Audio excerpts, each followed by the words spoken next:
Hello everyone, सभी को नमस्कार। मैं एम्स दिल्ली से रवि कुमार गुप्ता आपका बहुत-बहुत हार्दिक स्वागत करता हूं आपके अपने स्केलेटन नर्सिंग के इस ऑनलाइन प्लेटफ़ॉर्म के ऊपर। आप सभी को नमस्कार, गुड मॉर्निंग सभी को। आज की इस क्लास के अंदर हम कुछ इम्पोर्टेंट टॉपिक के बारे में डील करेंगे। जैसा कि आप सभी को पता है, थंबनेल के अकॉर्डिंग आपको पता लग ही गया होगा कि हम किस टॉपिक के बारे में बात करने वाले हैं। आप सभी को पता है कि जीईआरडी के बारे में बात करने वाले हैं। देखो, जीईआरडी एक ऐसा इम्पोर्टेंट टॉपिक है हमारे गैस्ट्रो इंटेस्टाइनल ट्रैक्ट का।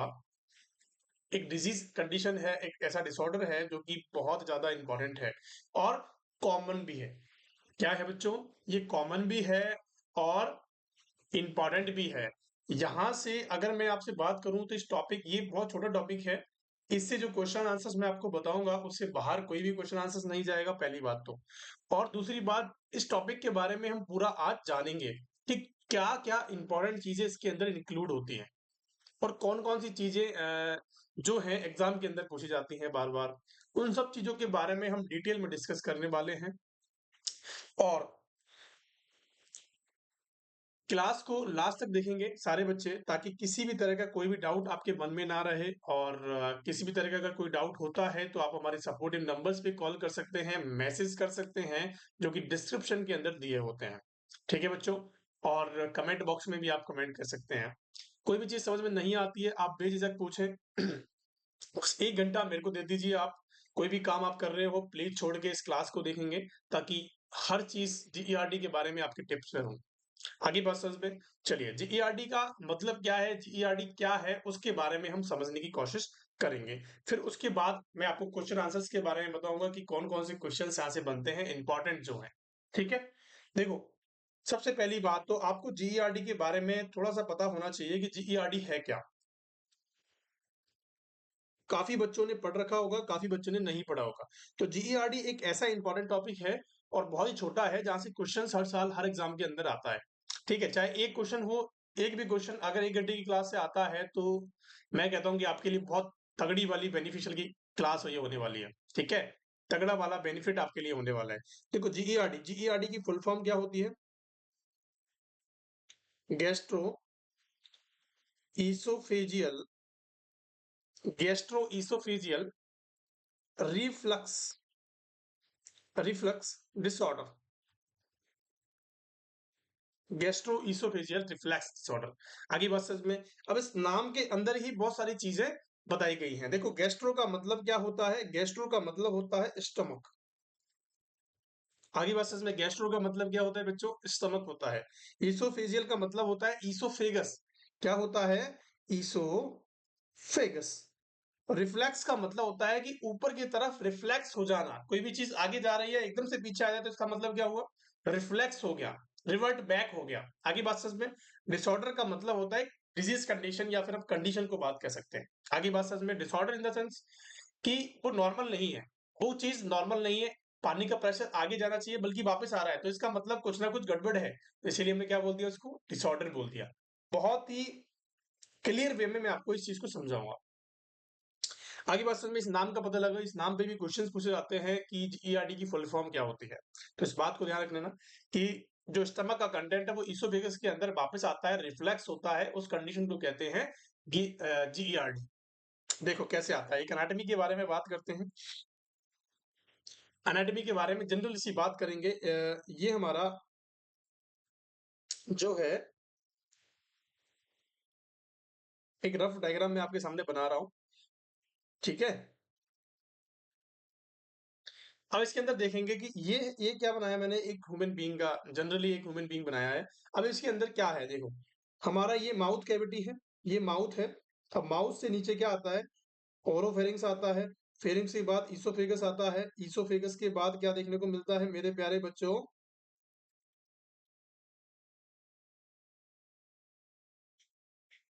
ये हमारा क्या देखने को मिल रहा है आपको? स्टमक देखने को मिल रहा है। ये क्या है? स्टमक है। और ये हमारा ईसोफेगस है। देखो, जो मैं ब्लैक कलर से बना रहा हूँ वो ईसोफेगस है। ये हमारा ईसोफेगस है। दो कंडीशन समझ में आई। एक तो हमारा क्या है, स्टमक है, और एक हमारा क्या है, ईसोफेगस है। 2 चीजें समझ में आ गई आपको? चलिए, बहुत बढ़िया। अब इन दोनों कंडीशंस के अंदर क्या कंडीशन आपको देखने को मिल रही है? सबसे पहली बात क्या देखने को मिलेगी? सबसे पहली बात आपको क्या देखने को मिल रहा है कि हमारा जो खाना है, हमारा जो फूड पार्टिकल्स है, जो हम पानी पी रहे हैं, जो हम खाना खा रहे हैं, वो कहाँ आना चाहिए? हमने मुँह से लिया, हमने क्या किया बच्चों? मुँह से खाएँगे तो क्या आना चाहिए? हमारे स्टमक के अंदर, ईसोफेगस के थ्रू हमारे स्टमक के अंदर कलेक्ट होना चाहिए। होना चाहिए, नहीं चाहिए? होना चाहिए। बहुत बढ़िया।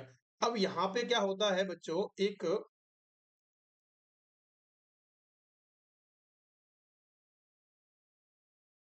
एक यहाँ पे जो ब्लू कलर से मैंने बनाया है, एक वाल्व होता है, जो कि वन वे वाल्व होता है। उसको बोलते हैं लोअर ईसोफेजियल इंस्पेक्टर। उसको क्या बोलते हैं? Lower oesophageal inspector. इसको दूसरे नाम से भी जाना जाता है कार्डियक इंस्पेक्टर।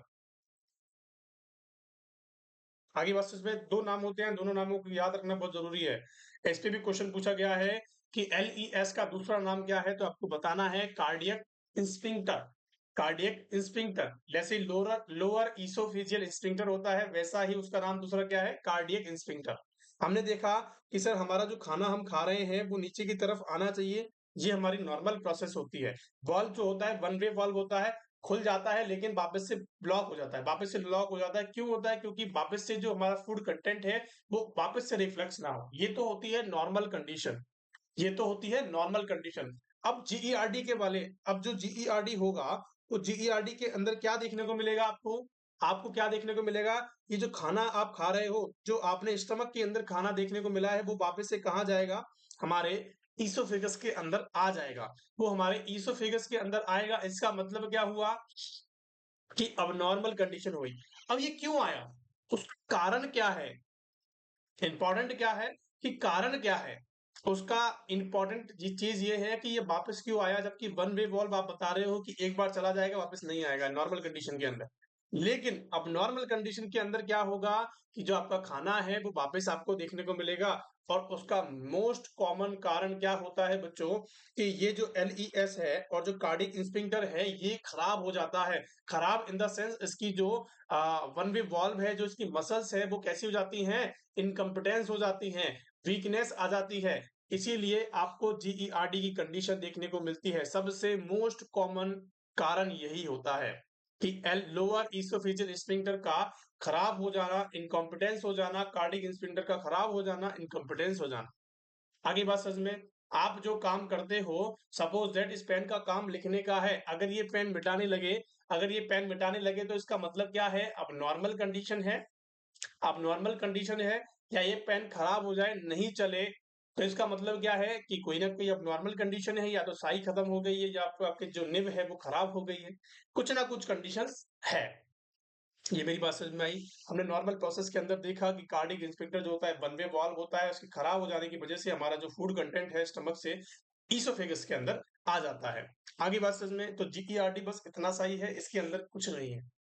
जीईआरडी बस इतना सा ही है, इसके अंदर कुछ नहीं है। बाकी की रामायण में आपको लिखा दूंगा, आपको घबराने की जरूरत नहीं है।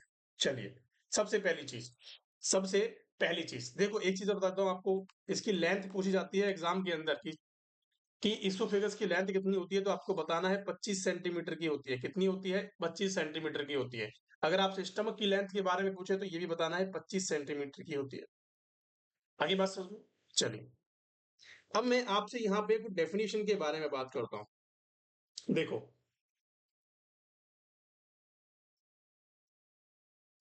डेफिनेशन के बारे में बात करता हूँ कि डेफिनेशन का मतलब क्या है।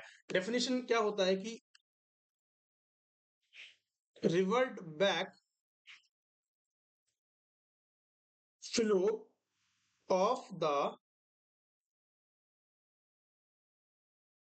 गैस्ट्रिक कंटेंट, या फिर हम कह सकते हैं फूड, गैस्ट्रिक कंटेंट या food into the oesophagus via cardiac sphincter, via cardiac sphincter और लोअर इसोफेजियल स्फिंक्टर। क्या मेरी बात समझ में आई?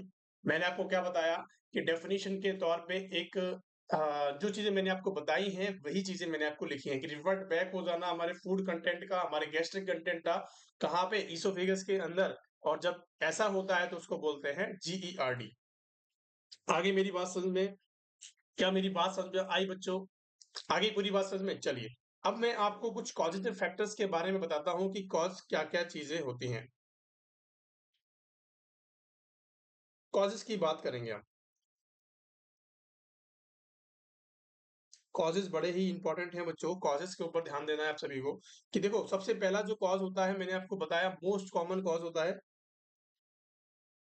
इनकॉम्पिटेंस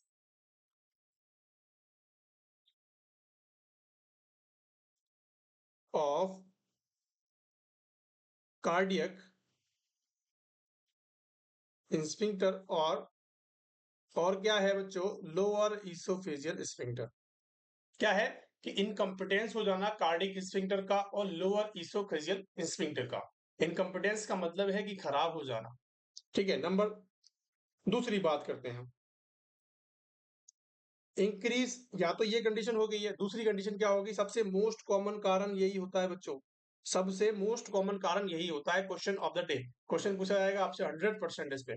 देखो यहाँ से क्वेश्चंस बहुत एक्स्ट्रा ऑर्डिनरी नहीं बनते हैं, जो क्वेश्चन मैं आपको बता रहा हूँ वही क्वेश्चंस बनेंगे। आगे हम डिस्कस करेंगे क्वेश्चन आंसर्स के बारे में, घबराए नहीं। Increase abdominal pressure,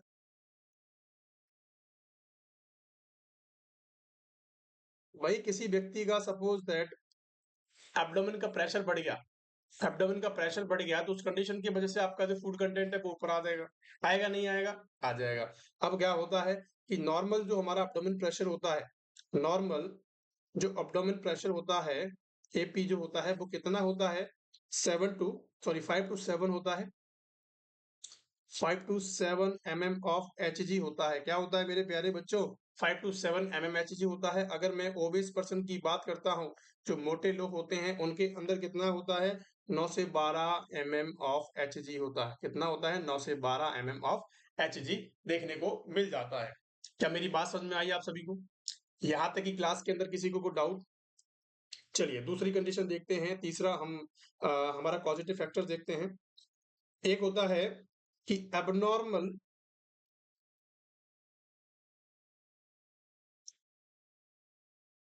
angle of lower oesophageal sphincter. अब नॉर्मल एंगल क्या होता है? देखो क्वेश्चन पूछा जाता है कि नॉर्मल एंगल क्या होता है, तो आपको बताना है नॉर्मल जो एंगल होता है वो 90 डिग्री पे होता है। अगर 90 डिग्री पे नहीं है इसका मतलब अब नॉर्मल है, और उसकी वजह से जीईआरडी हो रहा है। तो ये कुछ पॉजिटिव फैक्टर्स होते हैं। नंबर और दूसरे की बात कर लेते हैं, और दूसरे की हम बात कर लेते हैं बच्चों। सबसे तीसरी चीज, एब्डोमिनल या abnormal placement of LES. Abnormal placement of LES मतलब कि आपका जो लोअर ईसोफेजियल स्फिंक्टर है वो कैसा हो गया है, वो कैसा हो गया है प्यारे बच्चों? एबनॉर्मल प्लेसमेंट ऑफ एलईएस कैसा हो गया है प्यारे बच्चों? बताएंगे मेरे को। एबनॉर्मल प्लेसमेंट हो गया है लोअर ईसोफेजियल, मतलब कि जहां पे होना चाहिए वहां पे वो नहीं है, जहां पे होना चाहिए वहां पे वो नहीं है। आगे बात समझ में। दूसरी बात, आपने हाई प्रोटीन डाइट खाई है, आपने क्या किया है, हाई प्रोटीन डाइट ली है, आपने हाई प्रोटीन डाइट ली है, हाई फैट डाइट ली है, तो उसकी वजह से आपको जीईआरडी कंडीशन देखने को मिल सकती है। देखो आपको कभी कभी आपने देखा होगा आपको खट्टी खट्टी डकारें आती हैं, आपने बहुत ज्यादा खाना खा लिया, खट्टी खट्टी डकारें आ रही है, मतलब ओवरफ्लो हो रहा है, आपका जो कंटेंट है वो पच नहीं रहा है, आपको इनडाइजेशन की कंडीशन आपको हो रही है। तो वो भी जीईआरडी कंडीशन है। खट्टी खट्टी डकारें आना, जलन होना, हार्ट में जलन होना, मतलब हमारे जो ईसोफेगस वाला एरिया है, आपको छाती में जलन होती है, तो वही कंडीशन क्या होती है, जीईआरडी होती है। वही कंडीशन क्या होती है बच्चों, जीईआरडी की कंडीशन होती है। आगे मेरी बात समझ में। तो मैंने आपको कुछ यहाँ पे इंपॉर्टेंट चीजें बताई हैं, कॉमन कॉजेस के बारे में बताया है। और बात करें, अगर मैं आपसे बात करता हूं, अगर मैं आपसे बात करता हूं, अगर लोअर ईसोफेजियल जो इंस्पेक्टर है उसका प्रेशर बढ़ जाए, सपोज दैट कि उसका जो प्रेशर होता है नॉर्मल से ज्यादा बढ़ जाए, तो उसकी कंडीशन में भी आपको देखने को मिल सकता है। क्या मेरी बात समझ में आई? चलिए, अब मैं आपको कुछ इंपॉर्टेंट चीज़ों के बारे में बताता हूँ कि क्लिनिकल मैनिफेस्टेशंस आपके पास क्या होंगे। क्लिनिकल मैनिफेस्टेशंस की बात करूँ तो मोस्ट कॉमन जो क्लिनिकल मैनिफेस्टेशन होता है, वो क्या होता है? पायरोसिस। पायरोसिस क्या होता है बच्चों? पायरोसिस क्या होता है? पायरोसिस होता है हार्ट बर्न।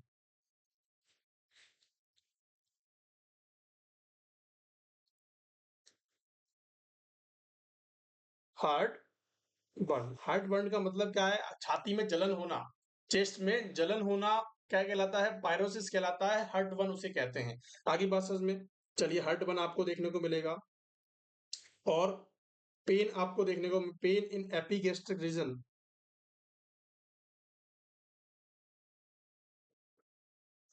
हाँ, एक चीज़ बताएँगे मुझे कि जो हमारा पायरोसिस है वो क्यों होगा? क्यों होगा? तो हार्ट बर्न क्यों होता है बच्चों?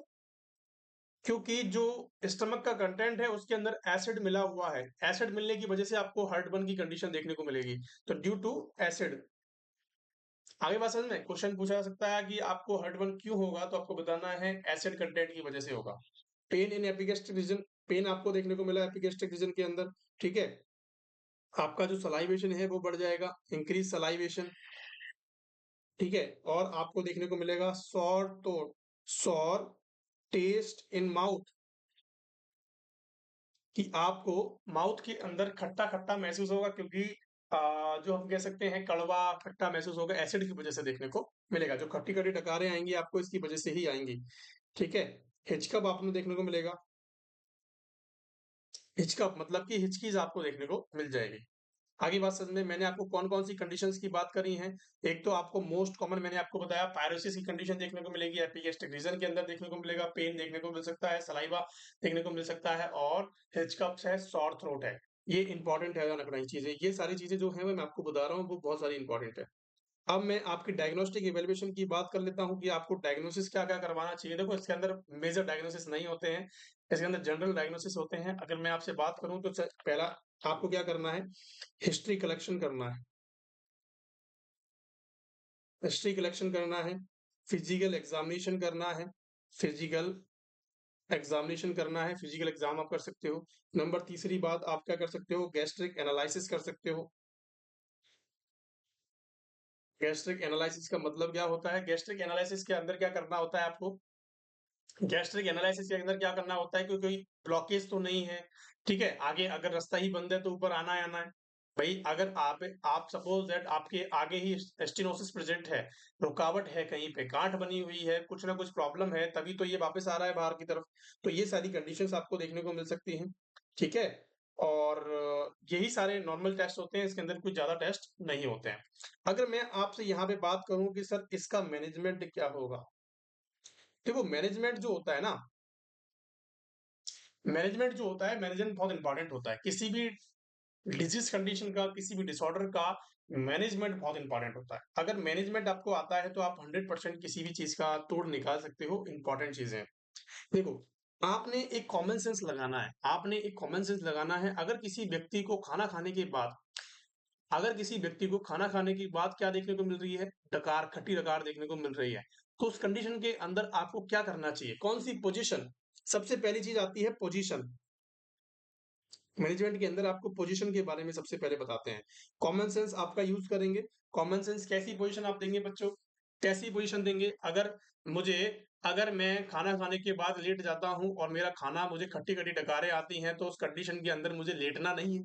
सिंपल सी बात है कि अगर मुझे ये काम करने से मुझे ये प्रॉब्लम हो रही है, तो मुझे वो काम नहीं करना है। मैनेजमेंट यही तो होता है। मैनेजमेंट क्या होता है? यही तो होता है कि आप सपोज दैट कोई मोटा व्यक्ति है, उसको फैट लॉस करना है, पतला होना है, तो उसको मैनेजमेंट करना पड़ेगा ना, कि उसको क्या करना पड़ेगा, जो वो खा रहा है उसको छोड़ना पड़ेगा, एक्स्ट्रा एक्टिविटीज करनी पड़ेंगी, उसकी वजह से वो क्या कर सकता है? फैट लॉस कर सकता है। वैसे ही यहाँ पे आपको क्या करना है? पोजीशन के ऊपर जाना है। पोजीशन में क्या करना है प्यारे बच्चों? पोजीशन के अंदर क्या करना है कि आपको वो पोजीशन देखनी है जहां पे जो आपका फूड कंटेंट है वो ग्रेविटी के हिसाब से नीचे रहे। तो आपको क्या करना पड़ेगा? आपको अगर कोई लेटा हुआ व्यक्ति है, आपका कोई आईसीयू पेशेंट्स है, आप वार्ड के पेशेंट्स हैं, कहीं भी हैं, तो आपको क्या करना पड़ेगा? आपको रिवर्स टेंड्रल वर्क पोजीशन देनी पड़ेगी। रिवर्स ट्रेंडलबर्ग पोजीशन का यूज करना पड़ेगा। कौन सी पोजीशन का? रिवर्स ट्रेंडलबर्ग। रिवर्स ट्रेंडलबर्ग क्या होती है कि आपका आपका हेड ऊपर होता है और टांगे आपकी नीचे होती है। आ गई बात समझ में? नंबर दूसरी बात, कौन सी पोजीशन देते हैं? सेमी फाउलर पोजीशन आप दे सकते हो, सेमी फाउलर पोजीशन दे सकते हो, हाई फाउलर भी दे सकते हो, मतलब कि हेड एलिवेटेड। कॉमन सेंस की बात करें तो आपको क्या करना है? हेड एलिवेटेड,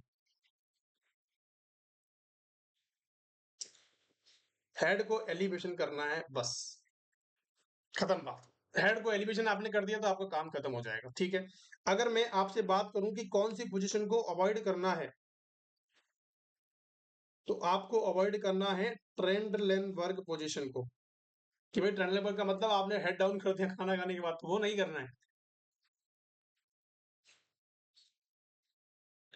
ट्रेंडलेन वर्ग पोजीशन, तो आपको इसका यूज नहीं करना है कतई, ठीक है। और सुपाइन पोजीशन का नहीं करना है, सुपाइन पोजीशन का यूज नहीं करना है, ट्रेडल पोजीशन का यूज नहीं करना है। अगर मैं डाइट की बात करूं कि आपने क्या कहा कि sir high protein high fat diet आप खाओगे तो आपको ये कंडीशंस देखने को मिल सकती हैं, तो आपको क्या करना है? तो आपको क्या करना है डाइट पे? Avoid high fat and protein diet, आपको इसको अवॉइड करना है। एंड इनटेक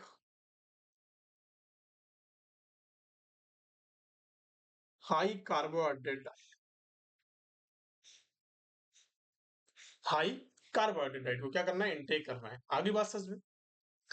क्या यहाँ तक की बातें समझ में आई? देखो बहुत ज्यादा लंबा टॉपिक नहीं है, मैंने आपको जो चीजें बताई हैं वो सटीक चीजें बताई हैं, क्योंकि यहाँ से ही क्वेश्चंस बनते हैं और कहीं से क्वेश्चन नहीं बनते। बहुत इजी टॉपिक है, बहुत छोटा टॉपिक है।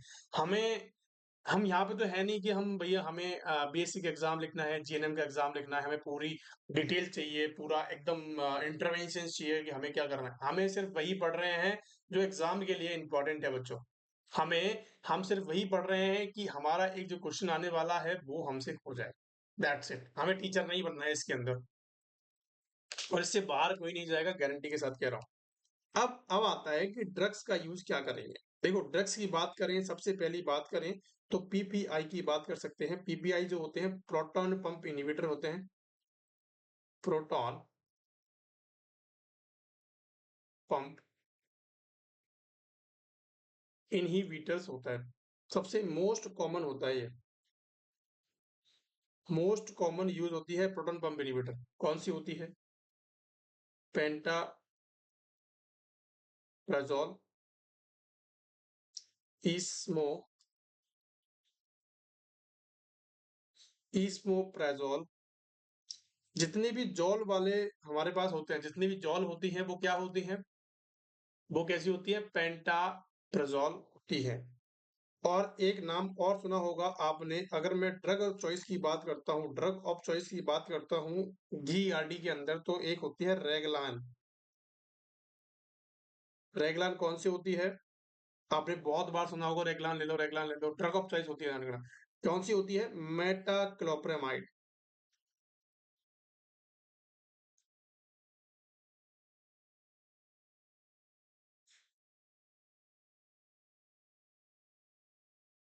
मेटाक्लोप्रामाइड होती है। क्या होती है? मेटाक्लोप्रामाइड। क्या मेरी बात समझ में आई? ड्रग्स के रिगार्डिंग हमने बात कर ली है, हमने बताया कि ये सारी चीजें होती हैं, तो इनको आपको क्या करना है? यूज कर लेना है। आपको क्या करना है? इन सारी चीजों को ही यूज करना है। मैंने आपको बताया कि हमने किसके बारे में पढ़ा, हमने पढ़ा जीईआरडी के बारे में, हमने डेफिनेशन के बारे में पढ़ा, उसके कॉजेज फैक्टर्स के बारे में पढ़ा, डायग्नोसिस के बारे में पढ़ा और मैनेजमेंट के बारे में पढ़ा। यही सारी चीजों से क्वेश्चंस पूछे जाते हैं, और कैसे कैसे क्वेश्चन पूछते हैं मैं आपको सामने बता देता हूँ। देखो सबसे पहला क्वेश्चन आपकी स्क्रीन पर है, आपको बहुत ही तरीके से जवाब देना है इसका, ऐसे हड़बड़ी में जवाब नहीं देना है, समझना क्वेश्चन को और फिर करना है, ठीक है। सबसे पहला क्वेश्चन कि what is the full form of GERD. Question बनता है कि what is the full form of GERD. GERD की फुल फॉर्म क्या रहने वाली है?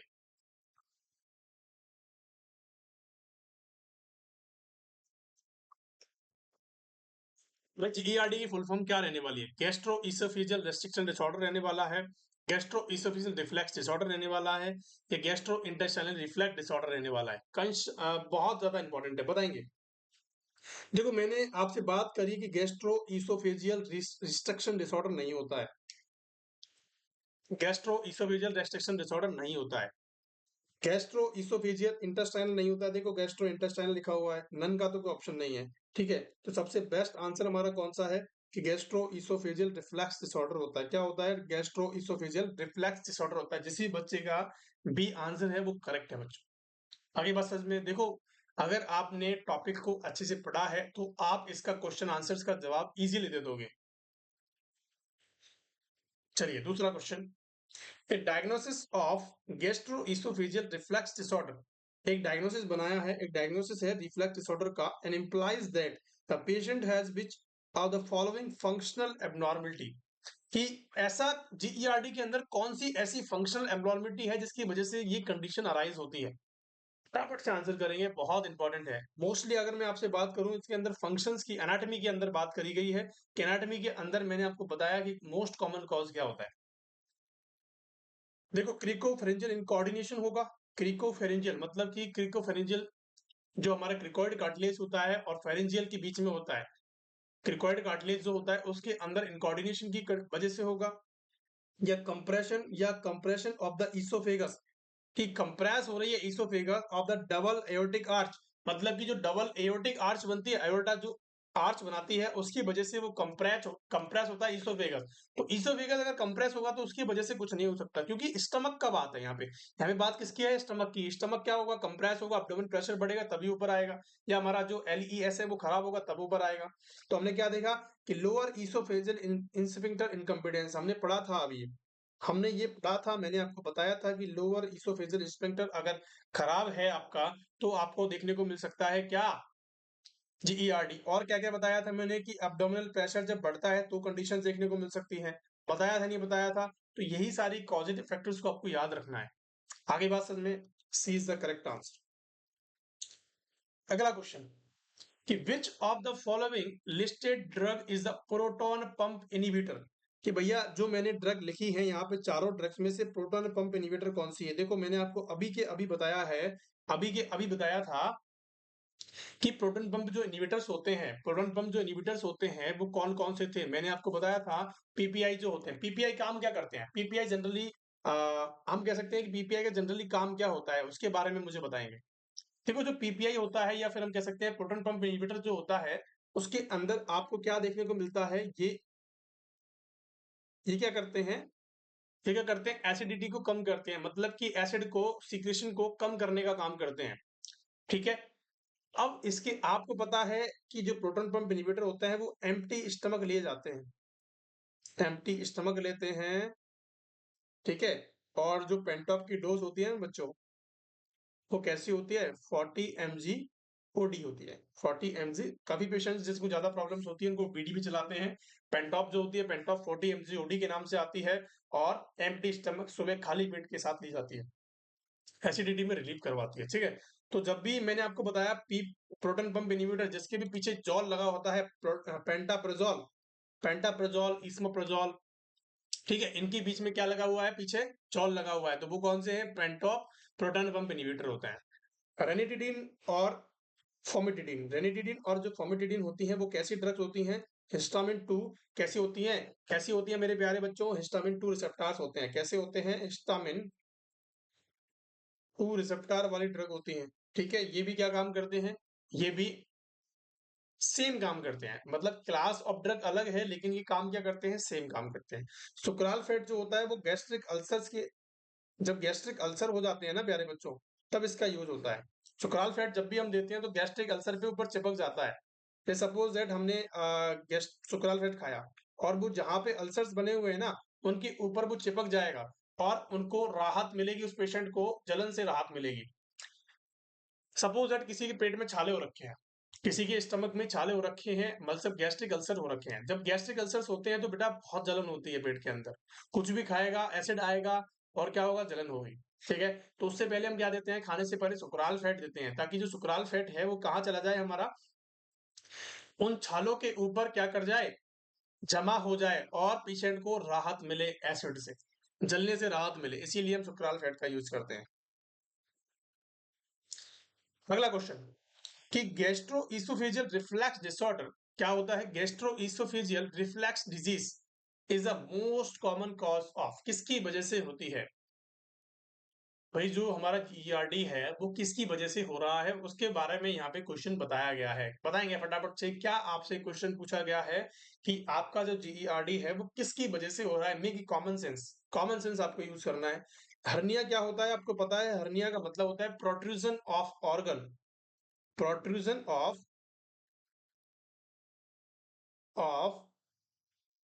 Organ into the another cavity या अनदर प्लेस। मतलब कि एक प्लेस से दूसरे प्लेस में अपना ऑर्गन चला जाना क्या कहलाता है? हर्निया कहलाता है। ठीक है। इनडाइजेशन, इनडाइजेशन का मतलब होता है अपच, कि पच नहीं रहा है खाना। तीसरी कंडीशन होती है सीवियर डायरिया। अगर सपोज दैट किसी बंदे को डायरिया है तो उसके तो अंदर पेट में खाना ही नहीं है, उसके अंदर तो पेट में खाना ही नहीं है, तो कहां से रिफ्लेक्स होगा? तो ये कंडीशन नहीं हो सकती है। सिरोसिस, सिरोसिस जो होता है, सिरोसिस का मतलब होता है लिवर फेलियर। लिवर सिरोसिस सुना होगा आपने, लिवर फेलियर वाले पेशेंट्स के अंदर देखने को मिलता है लिवर सिरोसिस। अब हमारे पास बचा कौन सा option? B option. B option is the correct answer. Indigestion का मतलब क्या है बच्चों? कि अगर आपका खाना नहीं पच रहा है, अगर आपका खाना जो नहीं पच रहा है तभी तो आपको खट्टी खट्टी डकारें आती हैं। और जब हम कहते हैं ना खट्टी खट्टी डकारें आ रही है, मतलब खाना पच नहीं रहा है यार, खाना पच नहीं रहा है। इसीलिए indigestion is the most common cause. आगे बात समझ में। देखो अकॉर्डिंग टू क्वेश्चन के अकॉर्डिंग सारी सारी सारी चीजें जो होती है वो चेंज होती हैं। अकॉर्डिंग टू क्वेश्चन मतलब कि उस क्वेश्चन में क्या पूछा गया है और आंसर हमें क्या देना है, ऑप्शंस में क्या दे रखा है। आगे बात समझ में। अगला क्वेश्चन आपकी स्क्रीन पर। A patient complain after dinner. A patient complain after dinner. The food is coming back into the mouth. The food is coming back into the mouth or sore or throat from the stomach. मतलब कि एक patient है जो dinner करने के बाद complain कर रहा है। एक डिनर करने के बाद क्या कंडीशन होती है उसकी, कि उसका जो खाना है स्टमक से कहा जाता है हमारे माउथ और थ्रोट के अंदर। ठीक है, गले के और मुंह के अंदर आता है। उससे क्या होता है? बिटर टेस्ट होता है उसके माउथ के अंदर। And what is the intervention will you perform? कौन से ऐसे इंटरवेंशन है जो आपको करने पड़ेंगे? देखो या तो आपको क्या क्या करना पड़ेगा कि आपके पास पेशेंट आया, आपने उसकी सक्शनिंग कर दी, बाहर निकाल दिया पूरा खाना। एक तो ये तरीका होता है। एक दूसरा तरीका है कि keep the patient semi forward position after dinner, कि डिनर के बाद उस पेशेंट को कहाँ रखना है? आपको सेमी फॉरवर्ड पोजीशन के अंदर रखना है। ठीक है। तीसरी बात होती है कीप द पेशेंट एनबीएम, कि पेशेंट को आपको क्या रखना है? नील बाय माउथ, कि आपको मुंह से कुछ नहीं खाना है, हम आरटी फीड से डालेंगे। ठीक है, कि आपने नाक में नली डाल दी और नली डाल के आप उसको खाना दे रहे हो। चौथी बात क्या कह रहा है? Instruct the patient to avoid the milk product, कि आपको मिल्क प्रोडक्ट नहीं खाने हैं। कौन सा ऐसा कंडीशन आपको देखने को मिलेगा? कॉमन सेंस का क्वेश्चन है, ज्यादा कुछ नहीं करना है। देखो क्वेश्चन कैसे भी घुमा फिरा के पूछ सकता है आपसे, लेकिन इनके बाहर क्वेश्चन नहीं जाएगा। क्वेश्चन कह रहा है कि एक पेशेंट है जो कि डिनर करने के बाद कंप्लेन करता है, उसने खाना खा लिया है बढ़िया, वो कंप्लेन कर रहा है कि मेरा जो खाना है मेरे मुंह में आ जाता है बार बार, तो मुझे क्या करना चाहिए? देखो परफॉर्म डीप सक्शनिंग, ऐसा ऐसा करना ये सिर्फ टेम्पररी है। ऐसा करना सिर्फ टेम्पररी है। ठीक है। Keep the patient in semi foul position, उसको बोलना है कि आपको क्या करना है कि खाना खाने के बाद सेमी फाउलर पोजीशन या हाउ फाउलर पोजीशन या फिर रिवर्स ट्रेंडल पोजीशन का यूज करें। बहुत बढ़िया। कीप द पोजीशन, ऐसा तो नहीं है कि आप खाना ही नहीं दोगे। Instruct the patient to avoid the milk, ऐसा कुछ नहीं है कि आप अगर मिल्क प्रोडक्ट नहीं खाओगे तो आपको ये कंडीशन नहीं होगी। तो सबसे बेस्ट तरीका है, हम जब भी हम कुछ काम करते हैं तो हमें पोजीशंस पे हमें ध्यान देना होता है कि आपको ये पोजीशन देने से आपको ये प्रॉब्लम नहीं होगी। ठीक है। ऐसा नहीं है कि जो पेशेंट है वो खाना खाने के बाद सीधा लेट जाता है, तो उसको तो प्रॉब्लम होनी ही होनी है। तो आपको क्या करना है? उसको बोलना है कि भैया आपको क्या करना है? सुपाइन पोजीशन में नहीं लेट के आपको क्या लेटना है? सेमी फॉलर पोजीशन या हाफ फॉलर पोजीशन के अंदर आपको लेटना है। आगे बात समझ में। चलिए अगले क्वेश्चन क्या कहता है? What is a GERD? GERD क्या है? देखो सभी को पता है जीईआरडी की फुल फॉर्म मैंने आपको बता दी है। ठीक है। अब जीईआरडी क्या है उसके बारे में पूछा गया है, मतलब कि यहाँ पे साइन सिम्टम्स के बारे में जनरली पूछा गया है कि जीईआरडी के अंदर हर्टबर्न होता है कि भैया होता है, आपने बताया था। एसिड रिफ्लेक्स होता है भैया। And stomach irritate, stomach acid क्या करता है? इरिटेट करता है इसोफेगस को, ये भी करता है। तो मतलब ऑल ऑफ द अबव। तो ये सारी कंडीशंस कहाँ देखने को मिलती है? हमें जीईआरडी पेशेंट के अंदर देखने को मिल जाती हैं। तो यही क्वेश्चंस बनते हैं, यहाँ पे कुछ ज्यादा क्वेश्चंस नहीं बनते हैं। अब जो इंपॉर्टेंट चीजें हैं, अब जो इंपॉर्टेंट चीजें हैं वो मैं आपको एक बार बता देता हूँ कि कॉम्प्लिकेशंस पे क्वेश्चन पूछा जाता है कि कॉम्प्लिकेशंस क्या होने वाले हैं। देखो, सबसे पहली बात,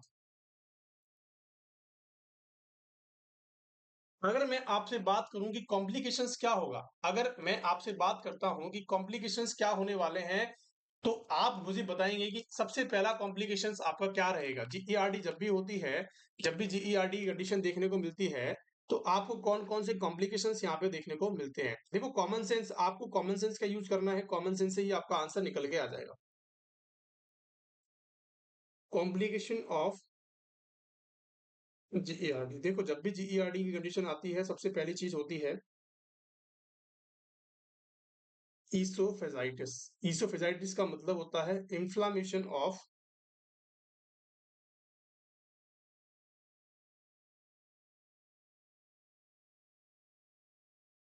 ईसोफेगस की। ईसोफेगस का इंफ्लामेशन हो जाना क्या कहलाता है? ईसोफेजाइटिस। जब भी आपको पता है, जिस भी वर्ड के पीछे आइटिस वर्ड लगा होता है, उसका इंफ्लामेशन होता है। आगे बात समझ में? तो ईसोफेगस का इंफ्लामेशन क्यों होगा? तो ड्यू टू एसिड। अगर बार बार वहां पे एसिड आएगा तो वहां पे क्या कंडीशन देखने को मिलेगी? इरिटेशन देखने को मिलेगा। इरिटेशन की वजह से आपको क्या हो सकता है? क्या हो सकता है? ईसोफेजाइटिस हो सकता है। नंबर दूसरी बात, आपको एस्पिरेशन ऑफ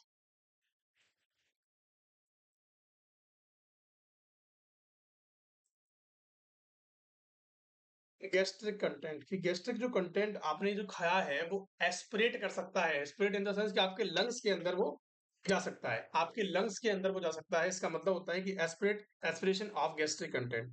नंबर तीसरी बात, एस्पिरेशनल निमोनिया। एस्पिरेशनल निमोनिया का मतलब होता है कि आपने अगर जीईआरडी कंडीशन को ठीक नहीं किया, तो उस कंडीशन के अंदर क्या होगा कि आप एस्पिरेट कर जाओगे, लंग्स के अंदर आपका फूड पार्टिकल चले जाएंगे और वहां पे वो इन्फेक्शन का काम करेंगे। वहां पे कैसा काम करेंगे वो बच्चों? इन्फेक्शन का काम करेंगे। इसीलिए आपको क्या करना है? जल्दी से जल्दी इस कंडीशन को ठीक करवाना है। क्या मेरी बात समझ में आई? चलिए, एक चीज मुझे और बताइए कि अगर आपसे क्वेश्चन पूछा जाता है कि इसका सर्जिकल ट्रीटमेंट क्या है, आपने बता दिया कि आप इसका क्या कर सकते हो? मैनेजमेंट कर सकते हो, दवाई गोली दे सकते हो, मेडिकल ट्रीटमेंट बता दिया। लेकिन सर्जिकल क्या होता है? अगर मैं सर्जिकल की बात करता हूं,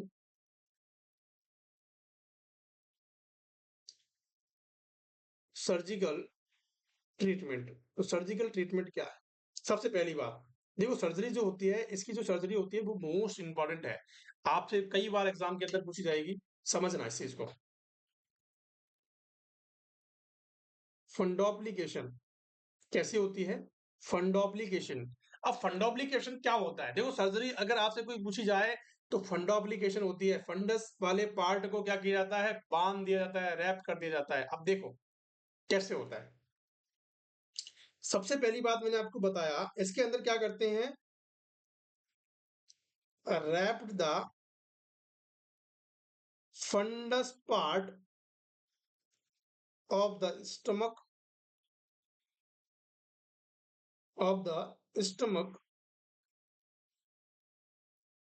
अराउंड द कार्डियक स्फिंक्टर। क्या देखने को मिला है आपको? कि रैप द फंडस पार्ट, कि फंडस वाले पार्ट को रैप कर देना है। रैप इन द सेंस कि बांध देना है। स्टमक का जो फंडस वाला ऊपर वाला पार्ट होता है उसको बांध देना है अराउंड द कार्डिक स्प्रिंट, मतलब कि कार्डिक स्प्रिंट के स्प्रिंटर के पास में। ठीक है, आपने बांध दिया कार्डिक स्प्रिंटर, या फिर हम कह सकते हैं LES, lower insulation structure, to increase the, ऐसा क्यों करते हैं? ऐसा क्यों करते हैं? To increase the strength of LES, कि ऐसे ऐसा करने से क्या देखने को मिलता है कि आपकी जो स्ट्रेंथ है, आपकी जो लोअर इसोफेजियल की स्ट्रेंथ है वो क्या हो जाती है? मजबूत हो जाती है। कैसी हो जाती है प्यारे बच्चों? मजबूत देखने को मिल जाती है। क्या मेरी बात समझ में आ गई आप सभी को? यहाँ तक की क्लास के अंदर कुछ इंपॉर्टेंट चीजें मैंने आपको बताई हैं। अगर किसी को कोई डाउट है तो मुझे कमेंट बॉक्स में कमेंट करेंगे। आपको अगर कोई भी चीज़ समझ में नहीं आई है तो प्लीज़ हमारे सपोर्टिव नंबर्स पे कॉल करेंगे। अगर किसी भी तरह का डाउट आपके मन में है तो 100% आप उसको सॉल्व करें, क्योंकि ये डाउट नहीं रहना चाहिए। जी, एआरडी का टॉपिक समझ में आया, आई होप सभी को समझ में आया होगा, क्योंकि बहुत ईज़ी क्वेश्चन है, बहुत ईज़ी टॉपिक है और यहाँ पे कुछ ज़्यादा इसके अंदर नहीं था। इतना बताने के लिए था तो मैंने सारी चीज़ें आपको बता दी। Thank you so much for being there. मिलते हैं नेक्स्ट क्लास के अंदर नए टॉपिक के साथ। Thank you so much.